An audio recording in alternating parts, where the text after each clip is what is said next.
Hi, my name is Dan, and this is Engelgeist. Thank you for tuning into my channel. You've turned on one of my unboxing videos. The deck that we're unboxing here in this video is the RUST BELT ARCANA by David Wilson and Matt Stansberry. This is the deck here. It came boxed in this box and I purchased it off of Etsy. I'm excited to open it. I always wait to open decks in unboxing videos. We wait for you guys to join me. If you like this video, please hit the thumbs up button. If you'd like to subscribe, please hit the subscribe button and the bell to be notified when I do other videos like this one. I also have pick-a cards, tarot scopes every month, and a daily forecast that you can join us in. So just hit that bell button to be notified. Also, you can share this video out if you'd like, anywhere that you think it might be utilized or best people would enjoy it. So this deck is self-published, and as I said, I did purchase it on Etsy. It does not come with a booklet, which is kind of nice. A traditional understanding of tarot, I believe, would be needed to probably be able to work with this deck. But those of you that are highly intuitive, I think you could use this deck as a tool also, without necessarily knowing the tarot. So this is the back of the deck. I love that it has like sort of this all-seeing eye, plus the different shapes of the moon. We have all of the different crescents of the moon leading to full and then back. So it sort of has the different cycles of the moon listed. And then it has a traditional major arcana. This is your Fool card, which is a bear getting ready to set out on a journey, which is always indicative of the Fool, which is 0 in the major arcana. Just gonna, these cards are rather thin. Let me just close these just a little bit. These cards are thin in the sense of the body. What I mean by the length, they feel thinner than my normal average deck that I work with. They're less squared off, they're more rectangular in shape. I think that's kind of nice. It gives a little elegance to them. What I mean by thin is I mean like down this direction. They feel thinner than most decks, I guess, or at least the decks that I work with a lot. So this is the Magician. It's beautiful. I love the images of nature that they utilize. The High Priestess, look at that, with the owl. And all of this art, I'm not sure, I guess I needed to study up on this deck a little bit when I bought it a few months ago. I've been waiting to unbox it. The Empress. I love how she's coming out of this cave. Empress is always, and it actually turns out that the cave is a face. And the Empress always sort of, for me, represents about fertility. So this also looks similar to a birth that's happening. So almost even a birthing of one's mind.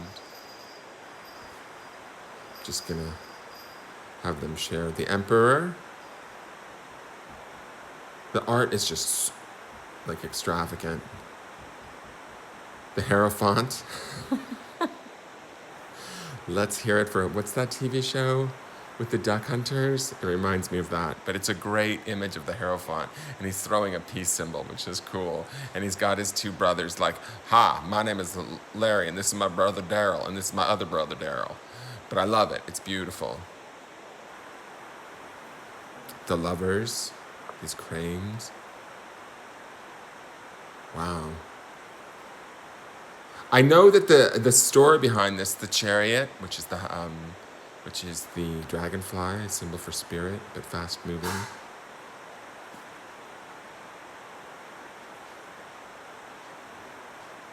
Strength. The butterflies amidst a wave. Look at that. The monarchs. It's gorgeous. Let's just go through and look at some of the court cards.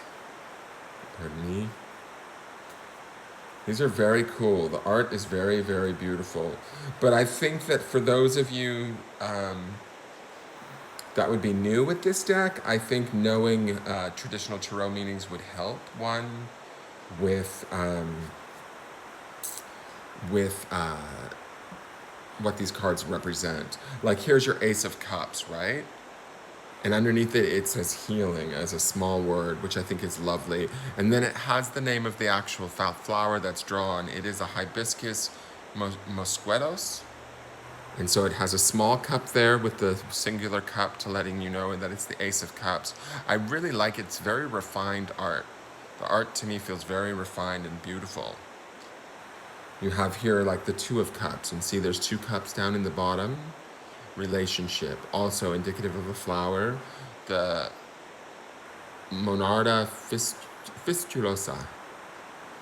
So your cups, apparently, as I'm going through them, I don't want to show you guys everything. I mean, look at sorrow. It does definitely depict sorrow in the sense of that is the, now we look at the Five of Cups, sorrow, and the name of the flower is the Drosera rotundifolia. So they used different plants, animals, and things from the Rust Belt area, which I love that they did that. They kind of honor where they're from. The King of Cups, let me just show you that. These are beautiful. And then it says here, the cloud of cells awakens, intensifies, swarms. The beings dance inside the beams of sunlight, so thin we cannot see them. To them, each ray is a vast palace with thousands of rooms. Robert Bly. This deck is very romantic, too. It's just interesting to me. There's another quote for the Queen of Cups, the Knight of Cups. Each one has a different quote. And then there's the Seer of Cups, which is a feminine, or like similar to, like, I'd say, a princess card. The Pentacles appear to be insects, so they're led with insects. This is material gain, and obviously the Ace of Pentacles. And the name of the insect or the moth is the Hypericum scribonia. Sorry if I'm mispronouncing these. The Three of Pentacles is the recognition of self. Sometimes we're scared by our own self and who we are. Look at that. It's both beautiful and frightening all at once. I really love these cards. I like that they paid homage to sort of like their area, the nature that they find in their world. Again, we have, so let's just see what's, the swords seem to be birds. So we have the Ace of Swords, which is represented by the owl. This is perceiving.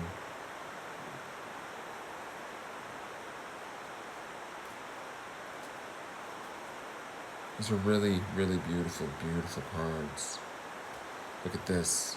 Seven of Swords, cleverness.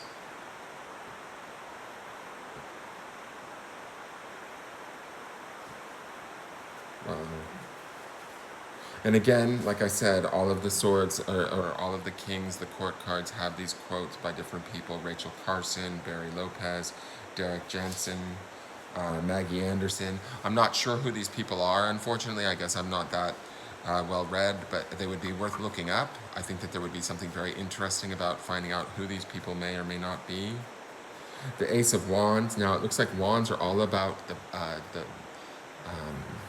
plant world, right? Trees and plants. We have insects. We have the animal or the bird.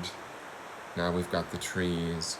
This is creation. This is the Pinus strobus. Look at him tree hugging. I love that. The Two of Wands, which is choice. Which way are we going to grow? Three of Wands, divine journey. So I think that this gives you guys a sense of the cards. There are some flowers here in the Wands department, or small blossoms that blossom off of the bottom of the trees that look like small flowers. But ultimately, look at this, the Eight of Wands, purpose. Very barren, yet there's still life there. It's beautiful. Okay, so that's like a little tour through the cards. Let's shuffle this deck and see what we get. What card do we need to know? Let's ask Spirit right now, those of us that are going to tune into this unboxing, interested in looking at this Rust Belt Arcana.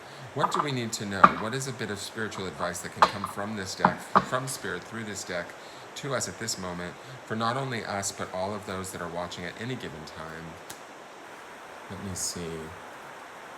It's important also, you guys, to smash the like button if you really like this deck. This deck is one of the decks that will be in the running for the use for the month of November for the morning forecasts. I chose this deck specifically because I wanted something interesting and different, something new. Each deck is like its own language. Each artist has its own way of instilling certain things into the cards that I believe draws out messages from our intuitive and higher selves. So I like this deck because it was self-published and it's beautifully rendered. The artist has beautifully rendered this deck, and I think that with the aspects of nature in it, it could be very compelling to work with for the month of November. So if it is something that you want to see happen, for those of you that are my regular viewers, it's important that you hit that thumbs up button because the amount of views each video gets and the amount of likes each video gets, coupled with the poll on Facebook in the Engelgeist group, that will determine what our November deck will be that we'll work with for information and forecasts for the mornings of November. You can also follow me on Instagram at Engelgeist333. All of my information, all of the buttons that you need to push are located on the Linktree link that's on the thumbnail or on the top banner of my YouTube page. And again, please subscribe if you like these videos. If you want to know more about decks, if you like being a little bit of a deck nerd and looking at the art of different decks and things like that, I will have multiple more unboxings of all different kinds of decks, so you can always stop by here first before considering purchasing your own first deck. And as I said, this for a first deck, it would be interesting to see if a novice picking this up without much knowledge of the tarot, what sort of information they would get out of it. But without it having a book of any sort of meanings, that doesn't scare me by any means. But I've been working with decks for over 25 years. So I'm very familiar with them, but for somebody that might be new, it would be purely on solely relying on intuition, which maybe that would be good. I mean, we do have all of the moon cycles on the back, remember? Okay, thank you, Spirit. Let's see, what is that card going to be for us today? I also want to say, too, during the shuffle of these cards are sort of matte. Oh, how funny. It is the Two of Wands, which is choice. Wands being fire, the element of fire, represented as the element of fire. This is also the element of growth to me, and the choice of which path to take and how we actually have an active choice in which way we choose to grow and how fast we choose to grow. How much do we want to allow ourselves the growth? How much do we take into account others in that growth that we're experiencing or allowing ourselves? This card also makes me think of twos make me think of relationships too, spiritual union, spiritual sort of connection, the connection to the divine. When I look at this tree, I think about how we can find God in nature at all times. Let me just bring the camera just slightly closer so you can see the art a little bit more. So this card makes me think of those things too. And it being choice, do we have a choice that we need to make? Do my viewers that are tuning in today, that are watching this, is there a choice that needs to be made? And if we're fretting over that choice, what this card makes me think of is there really a wrong choice? Because when I look at these two different trees, yes, they fork and go off into two different paths, correct? But the trees really do look similar.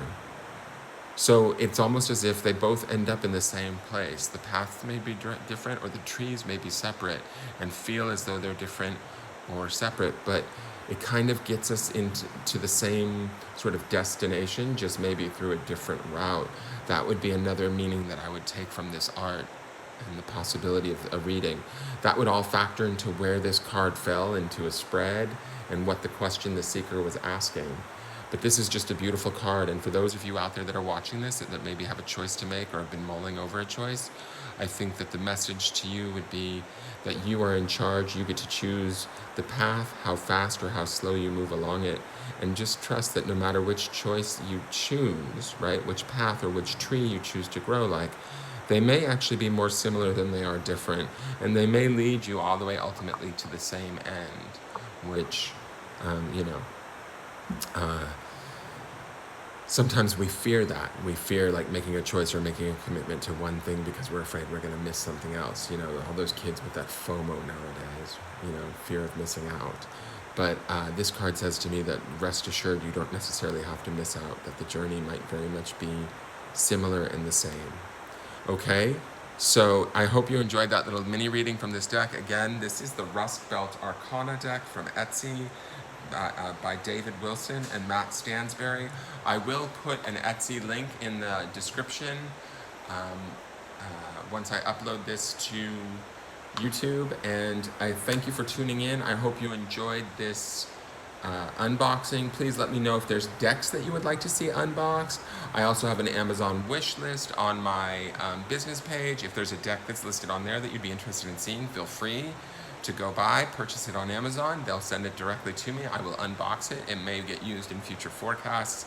It's a way to support the channel, to support me, to keep new content being created, and also to give you guys insight into different decks that you might be drawn to.